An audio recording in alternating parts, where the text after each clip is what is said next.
हुजूर रोजाना सुबह सुबह बकरियां लेकर जाने लगे, लेकिन फिर एक दिन बीबी हलीमा ने कहा, मेरे प्यारे बेटे, मेरा दिल नहीं मानता कि मैं आपको बकरियां चराने के लिए भेजूं। आज के बाद आप नहीं जाएंगे। और उसी वक्त बीबी हलीमा का एक बेटा भागता हुआ आया और बोला, अम्मा, हमारी एक बकरी को एक बड़ा सा शेर उठा ले गया। बीबी हलीमा की आंखों में आंसू आ गए।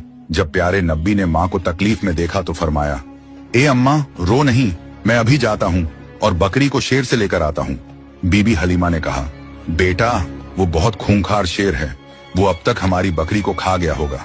प्यारे नब्बी ने फरमाया, जब मैं मोहम्मद शेर से अपनी बकरी मांगूंगा तो मुझे यकीन है शेर वापस करेगा।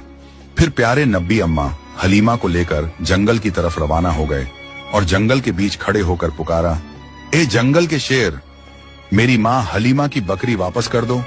फिर जंगल से 2-3 बड़े शेर बीबी हलीमा की बकरी को साथ लिए दौड़ते हुए हुजूर पाक के करीब आए और कदमों में बैठ गए।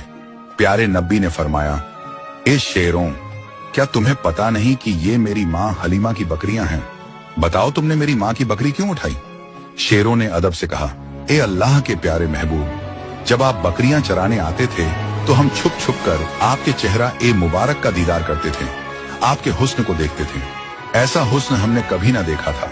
लेकिन जब आप 3 दिन तक बकरियों को लेकर नहीं आए तो हम सब बेचैन हो उठे। फिर हमारे बड़े शेर ने हमसे कहा, अगर प्यारे नब्बी का दीदार करना है तो बीबी हलीमा की बकरी उठा लो या मोहम्मद सल्लल्लाहु अलैहि वसल्लम। बहाना तो बकरी का था, पर असल में आपके जलवे को आंखों से देखना था। आप सल्लल्लाहु अलैहि वसल्लम ने शेरों को प्यार से देखा और बकरी लेकर वापस घर आ गए। जब इस मौजे का लोगों ने सुना तो हर तरफ शोर उठ गया कि हलीमा का 3 साल का बेटा शेर से बकरी वापस ले आया। वो सब ताज्जुब में थे कि ये कोई आम इंसान तो कर नहीं सकता। इस तरह बचपन से ही हुजूर पाक की मशहूरियत में इजाफा होता गया। रेगिस्तान की हवा उस दिन कुछ अजीब सी थी।